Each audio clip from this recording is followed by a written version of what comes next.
Assalamualaikum guys, welcome to my channel. My name is Rada Fatma and today I'm going to help you कि आपने अपना psychology का paper कैसे attempt करना है। सबसे पहले हम लॉन्ग क्वेश्चंस की बात करेंगे। मेरा मेन फोकस यही है कि मैं आपको बताऊं कि आपने वो किस तरह करना है। सबसे पहले ना आपने ये देखना है कि वो क्वेश्चन है कितने मार्क्स का। सपोज करें 10 मार्क्स का, ठीक है।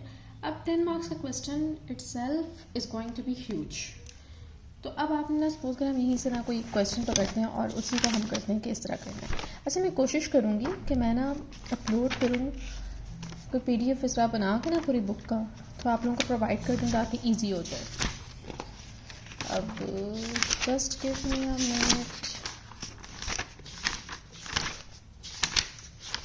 चैप्टर नहीं है तुम्हारा, यहाँ से देखते हैं पेज नंबर 28। हाँ 28 या ना। अच्छा जी, explain environmental psychology and its scope. Simple question है ये। सपोज करें आपका 10 मार्क्स का ये आ जाता है, explain environmental psychology and its scope. तो आपने अपने जहन में क्या रखना है कि मेन चीज़ क्या है, एनवायरमेंटल साइकोलॉजी और उसका स्कोप। आप ना सिंपल सेंटर में कह लें कि इस तरह हेडिंग देख सकते हैं, एनवायरमेंटल साइकोलॉजी एंड उल्टा एक इसरा भी होता है बस, एंड स्कोप, ठीक है। यहाँ पे इट्स भी मैंने लिख दिया, रफ साइक। अच्छा, अब ना मैं आपको एक आइडिया दूँ। अब आपने ना गौर करना है कि इसके अंदर क्या है। बेसिकली आप कोशिश करें ना तो आप इसको साइकोलॉजी से स्टार्ट कर सकते हैं। आप यहाँ पे ना हेडिंग दे सकते हैं इंट्रोडक्शन की, ठीक है। इंट्रोडक्शन की ये सब हेडिंग आपने देनी है। अच्छा, ये भी है कि आप इसको ज़्यादा टाइम है ना आपके पास, तो इसको डबल अंडरलाइन करें, इसको सिंगल करें, इन तरह में भी पढ़ जाएं। अच्छा, अब मेन चीज़ ये है कि आपने यहाँ पे ना इंट्रोडक्शन की हेडिंग दे दी और यहाँ पे ना थोड़ा सा एक्सप्लेन करें कि इन्वायरमेंटल साइकोलॉजी जो है ना वो साइकोलॉजी की एक ब्रांच है, और उसके अंदर बताएं कि साइकोलॉजी बेसिकली क्या है। उसकी ये ब्रांचेस हैं, और इस तरह साइकोलॉजी की ब्रांचेस में से कहने कि एक ब्रांच निकले उसको यानी कि ना घुमा के लेकर आए कि ये साइकोलॉजी है, और साइकोलॉजी की ब्रांच जो है ना वो इन्वायरमेंटल साइकोलॉजी है। और इसमें हम थोड़ा सा इन्वायरमेंट के बारे में यानी कि ना चाहें तो बिल्कुल थोड़ा सा बयान करें इन्वायरमेंट के बारे में पढ़ते हैं। क्यों थोड़ा सा, क्योंकि हमने आगे जाके इन्वायरमेंटल साइकोलॉजी को बताना है कि ये क्या है। अब ना यहाँ पे आप इन्वायरमेंटल साइकोलॉजी की सब हेडिंग दे सकते हैं।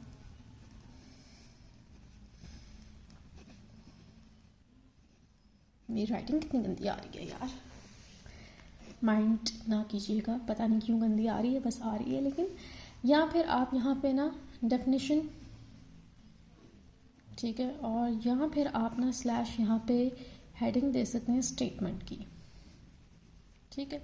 इनमें से कोई भी एक हेडिंग आप दे सकते हैं। अब आपने ना यहाँ पे बताना है कि एनवायरमेंटल साइकोलॉजी है क्या।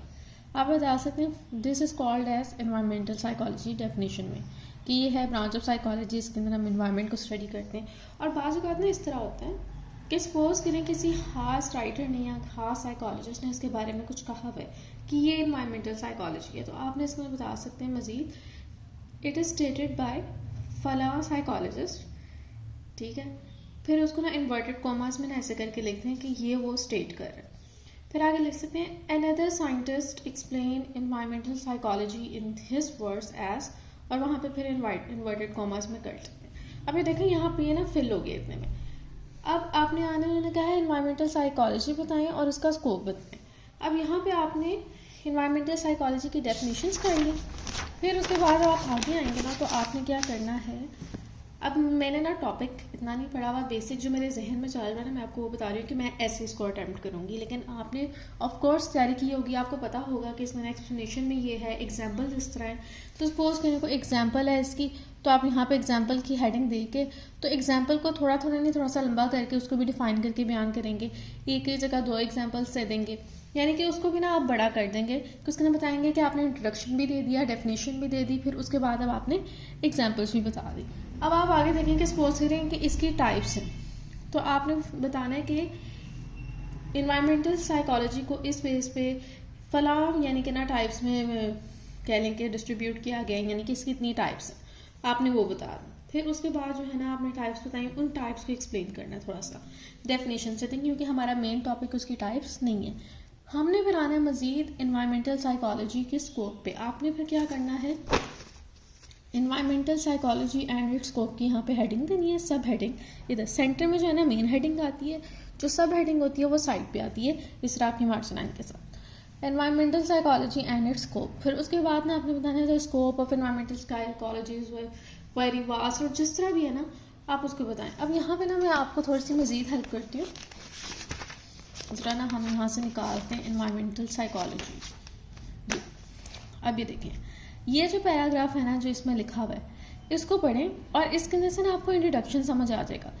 और उसके अलावा जो आपकी शुरू में साइकोलॉजी है ना, उसको और इसको आपस में लिंक करके ना साइकोलॉजी ये थी और इस तरह साइकोलॉजी निकलती ये आई, और उसकी तरह अब साइकोलॉजी की एक ब्रांच है जिसका नाम है इन्वायरमेंटल साइकोलॉजी। ये आपको इंट्रोडक्शन हो गया, ठीक है। फिर उसके बाद उसी तरह आपने डेफिनेशन बता दी। अब अगर वो कह रहे हैं अगर मेन हमारा टॉपिक ही इन्वायरमेंटल साइकोलॉजी, उनके डिफाइन इन्वायरमेंटल साइकोलॉजी, तो फिर आप इसके अंदर भी आ जाएं कि इम्पॉर्टेंट क्या है इसके अंदर थोड़ी थोड़ी, यानी कि इसको इतना ज़्यादा ना करें, टाइम को ना, यानी कि आपको जो क्वेश्चन है ना उसके टाइम को मैनेज करना सीखें। अब अगर मैं इसको बहुत ज़्यादा लेंथी कर लूँ लेकिन स्कोप पे मैं आऊँ ना, तो फिर क्या होगा, फिर ये होगा कि मेरा क्वेश्चन चला जाएगा, उन्होंने मुझे मार्क्स ही नहीं देने, क्योंकि मेन टॉपिक हमारा क्या था, स्कोप। तो आपने ये भी थोड़ा सा बयान कर देना कि इसकी इंपॉर्टेंस ये है, और अगर कोई टाइप्स वगैरह हैं तो वो थोड़ी बहुत बयान कर दें, क्योंकि लॉन्ग क्वेश्चन है, लॉन्ग क्वेश्चन में 10 मार्क्स का है, तो फिर ये लंबा होगा तभी आपको मार्क्स मिलेंगे। आप टू द पॉइंट 2 लाइन का आंसर लिख देंगे तो आपको मार्क्स नहीं देंगे।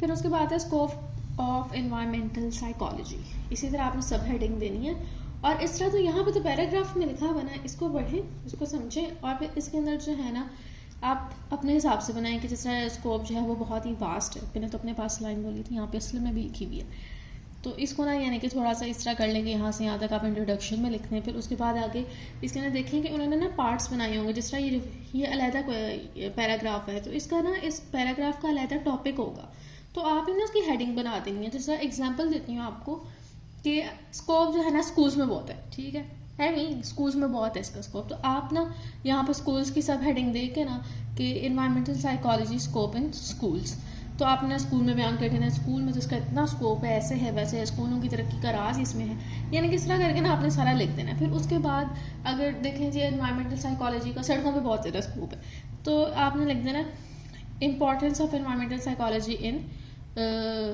एट रोड्स या ऑन रोड्स, तो फिर इसके अंदर ना सारा इसके बारे में लिख देना। जब आप इसको पढ़ेंगे ना तो आपने इस तरह यानी कि अपने जहन में ना पॉइंट्स बनाते जाने कि मैंने इंट्रोडक्शन में ये लिखना है, डेफिनेशन में मैंने ये बात करनी है, इंपॉर्टेंस में मैंने इस तरह बात करनी है, स्कोप आएगा तो मैंने ये चीज़ इसमें लिखनी है, और इस तरह हेडिंग बना के तो फिर मैंने जो है ना ये स्कोप बयान कर देना कि ये स्कोप है। और मज़ीद इसको लंबा करना हो ना आपने, ये नहीं कि मोंगे आप मारें, बड़ा अच्छा आप लिख रहे हैं, पेपर अटैम्प्ट कर रहे हैं आप, तो उसके अंदर आपने क्या करना है, scope of environmental psychology is as follows, या फिर थोड़ा सा बयान करके ना is very vast and blah blah blah, and the details of the scope of environmental psychology is as follows.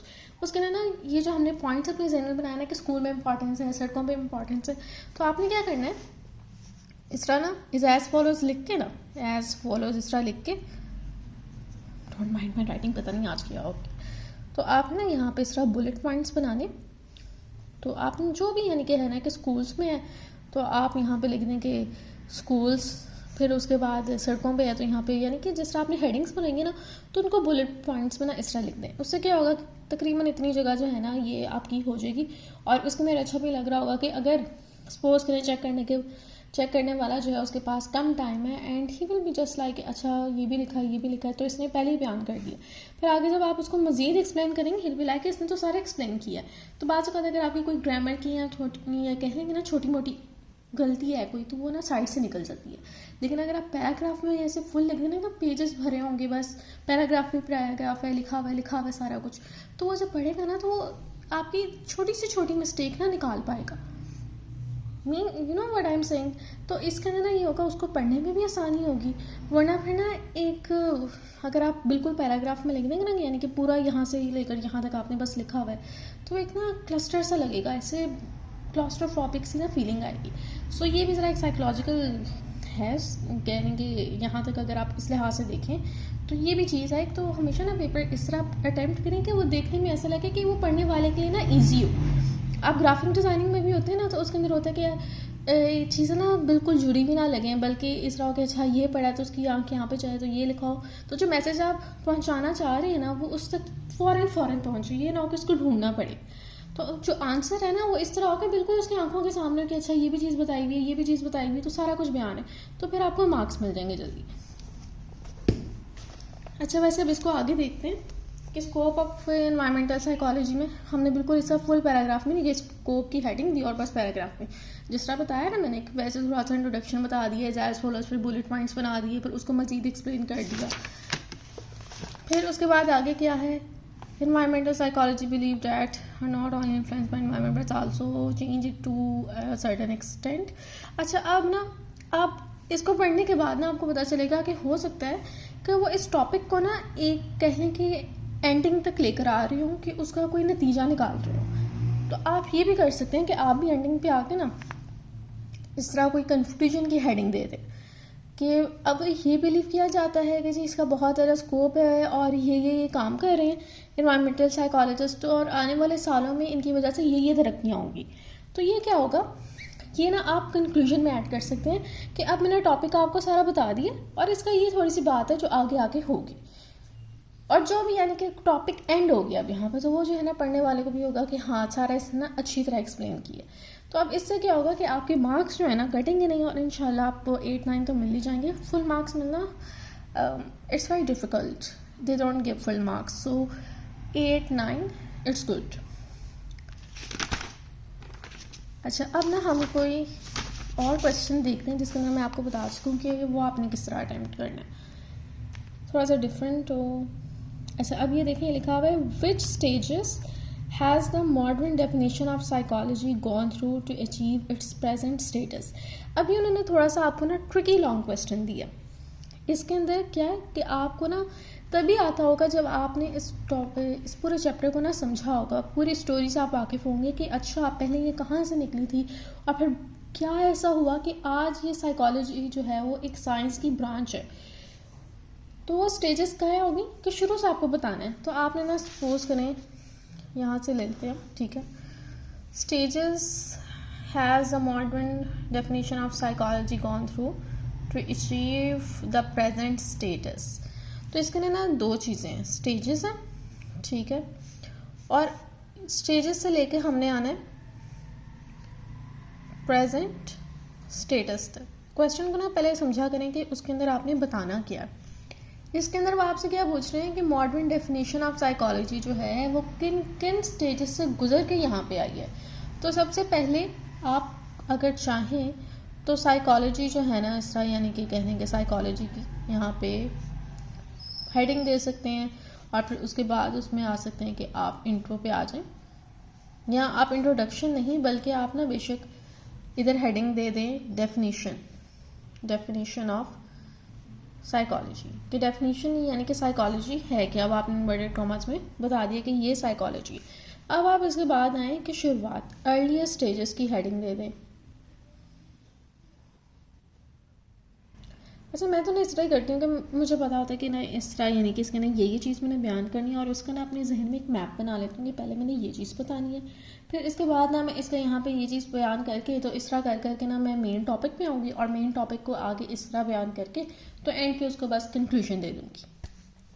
अब इसके अंदर देखें which stages has the modern definition of psychology gone through to achieve its present status.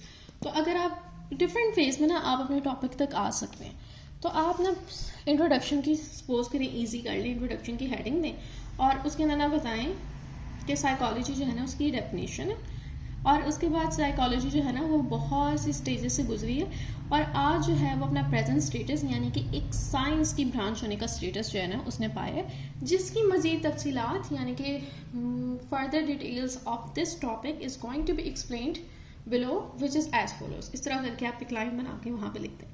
अब आपका ये introduction complete हो गया, जिसके अंदर आपने थोड़ा सा बता दिया कि साइकोलॉजी क्या है, और फिर आपने बताया कि वो इन चीज़ों से गुजर के आई है, और फिर इसके अंदर आप मजीद यानी कि डिटेल्स यानी कि उसको थोड़ा सा बयान करके आपने कहा कि डिटेल्स जो है ना वो अब हम बताएंगे।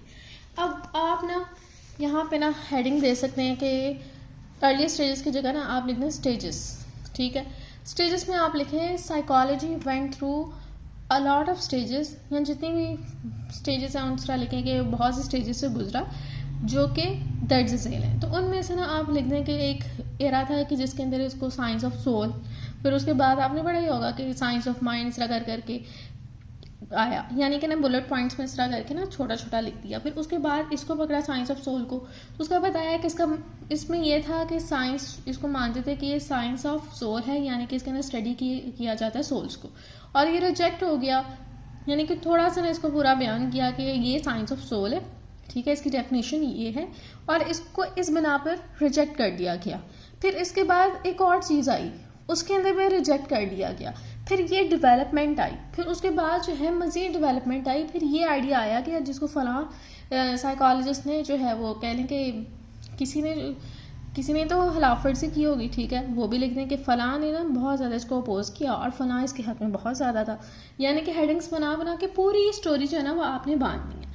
फिर उसके बाद आपने कहना है कि अब आगे आज का एरा है जिसके अंदर जो है ना साइकोलॉजी का कह लें कि अब जो है ना इसकी ये डेफिनेशन है एग्जैक्ट, और इसके अंदर मज़ीद जो है ना चेंजेस वगैरह अभी भी आ रहे हैं। और लेकिन हम लोग इस सारे यानी कि अब जो है ना हम इस बात पे कह लें कि सब मानते हैं कि इसकी ये जो डेफिनेशन है ना ये सही है। इस तरह कर आके यानी कि सारा कुछ आपने ना स्टेजेस इसकी पहले बताएं कि ये स्टेजेस थी, इधर पहले बुलेट पॉइंट्स में लिखे स्टेजेस, फिर उसके बाद एक एक को पकड़ के आपने एक्सप्लेन किया और पूरा स्टोरी की तरह बांधना। ये नहीं करना कि बीच वाली पकड़ ली तीसरी पकड़ ली, नहीं, आपने उसको बिल्कुल इसी तरह बताना है जैसे हम तारीख में बताते हैं ना कि ये तारीख हुई, ये बादशाह आया, वो बादशाह आया, तो आपने इसके अंदर भी वैसे ही करना है कि एक आया उसके बारे में एक्सप्लेन करना है, वो रिजेक्ट हो गया, फिर उसके बाद ये आया, ये रिजेक्ट हो गया। और इसके अंदर आप ये भी ऐड कर सकते हैं कि फ़लाँ ने रिजेक्ट किया और फ़लाँ ने जो है ना इसको बहुत ज़्यादा किया कि नहीं, उसने जो रिजेक्ट किया वो गलत है, ये सही कह रहा है। यानी कि पूरा आपने ना बयान करना है। अब उसको बयान करने के लिए ज़रूरी नहीं है कि आप बहुत ज़्यादा पैराग्राफ नहीं, बात को अगर टाइम नहीं है तो छोटा करके भी बयान किया जा सकता है। आपके ऊपर है कि आप टाइम किस तरह मैनेज करते हैं। अब इसके अंदर ये सारा कुछ आपने बता दिया, ये स्टेजेस थी। अब उसको ना एंड पे आप कह लें कि कंक्लूड करना चाह रहे हैं, तो आप हेडिंग दे दें मॉडर्न डेफिनेशन ऑफ साइकोलॉजी। तो बताओ कि इस सारे से गुजरने के बाद आज ये डेफिनेशन है साइकोलॉजी की, और साइकोलॉजी ने इतनी तरक्की कर ली है और आज इसका प्रेजेंट स्टेटस ये है कि इसको बाकायदा साइंस की ब्रांच माना जाता है और इसको प्रैक्टिस किया जाता है, और इसकी ये यानी कि कह लो कि टाइप्स आ गई हुई हैं, और इसको कह लेंगे जिस तरह बहुत ज़्यादा प्रैक्टिस किया जाता है। साइकोलॉजिस्ट हैं, हमारे पास साइकियाट्रिस्ट हैं, यू गेट द पॉइंट कि आपने ना अपनी वे में इसको एक्सप्लेन करना है कि जब आगे ना ये नहीं होता कि जिस तरह टीचर्स बताती हैं ना बेटा यहाँ से लेकर यहाँ तक आंसर है, तो उस तरह नहीं होता, बल्कि आपको ना खुद एक्सप्लेन करना पड़ता है जो आपको टॉपिक मिला होता है। तो आपने उसको सारा एक्सप्लेन करना है ताकि जो चेक करने वाला है ना उसको पता चले हाँ वाकई इसने ना आंसर किया है। और ये नहीं आपने करना कि बस आपने यहाँ से लेकर यहाँ तक पकड़ा और पूरा जो है ना बस जो वहाँ पे लिखा हुआ वो छाप दिया। आपने उसको पढ़ना है, समझना है और इसको एक सिस्टमेटिक वे में आंसर को ना बताना है कि इस तरह ये आंसर आपने दिया। अब जिस तरह ये वाला है, ये वाला आसान होगा कि right any two criminal psychology और बिजनेस साइकोलॉजी और एक्सपेरिमेंटल, इनमें से कोई भी दो पकड़ लें, ठीक है। इससे पहले आप साइकोलॉजी की डेफिनेशन दे दें इंट्रोडक्शन में, फिर उसके बाद जो है बताएंगे टाइप्स हैं जिनमें से आज हम इन दो टाइप्स को डिस्कस करेंगे। बता दें क्रिमिनल को कर रहे हैं और एक्सपेरिमेंटल को कर रहे हैं, जो भी आप कर रहे हैं ना बस वो लिख दें। फिर उसके बाद आपने क्या करना है, criminal psychology is a branch of psychology in which we study blah blah blah, जो भी है। एक्सपेरिमेंटल अब यहाँ पे शॉर्ट नहीं है, लॉन्ग है, तो आपने इसको मज़ीद करना है। क्रिमिनल साइकोलॉजी का टॉपिक पढ़े, उसका ना लिखा होगा, उसकी हेडिंग्स अपने पास से बनाएं, और उसके अंदर जो है ना अगर बाजू का जिस तरह होता है कि आपकी बुक में ना इतना ज़्यादा बयान नहीं किया होता, सो आजकल गूगल ही नहीं, आपके पास AI भी है, सो गूगल एंड AI उन दोनों का यूज़ करके टॉपिक्स निकाल लें। और फिर उसके बाद ये है कि आप अपने जहन में ना अपने नोट्स बना लें। मैं ये नहीं कह रही कि बस लिख के पागल हो जाएं, बस जहन में बना लें कि ये अगर आया तो मैंने इस तरह बयान करना, और फिर बस उसको मार्क्स देख लेना। सपोज करें अगर ये 5 मार्क्स का और ये 5 का है, तो आपने 5 मार्क्स के हिसाब से इसको लिख देना है, 5 मार्क्स के हिसाब से इसको लिख देना है, और कह लें कि अपने हिसाब से ना जो इंट्रोडक्शन है कि वो देखें कि ना एक प्रॉपर वे में आ जाए, यही ना हो कि इंट्रोडक्शन बहुत ज़्यादा और ये कम हो। इंट्रोडक्शन जो है ना वो थोड़ा सा कम होना चाहिए, और ये जो है ना कह लें कि आगे 50-50 होने चाहिए कि 50% ये है 50% ये है, तो फिर आपको मार्क्स मिलेंगे। अच्छा जी, आई होप कि आप लोगों को ये वीडियो समझ आई हो। मेन मेरा जो था वो लॉन्ग क्वेश्चंस का ही था, वरना वीडियो बहुत ज़्यादा लंबी हो रही है। And I try to explain it to you guys. और अगर ना समझ आई हो, कोई आपको लगता हो कि मुझे इस तरह समझाना चाहिए, या फिर कोई स्पेसिफिक क्वेश्चन आपको बताऊं कि ये किस तरह अटेम्प्ट करना है, सो प्लीज़ कमेंट सेक्शन में मुझे बताएं and I will check them out. और ये वीडियो भी मैंने इसलिए बनाई है क्योंकि मैंने कमेंट्स देखे थे, मुझे ईमेल आई थी, so I thought I have to make it now. तो कमेंट सेक्शन मेरा एक्टिव ही होता है, मैं लाजमी चेक करती हूँ। सो कुछ भी हो, कोई एडवाइस चाहिए हो और उसके अलावा कुछ समझ ना आ रहा हो, सो कमेंट कर दें, I will check it out and I will upload the video. And अगर शॉर्ट क्वेश्चन आंसर्स और MCQs वगैरह के हवाले से कोई चाहिए तो भी पूछ लीजिएगा। एंड बाय बाय, अल्लाह हाफिज़।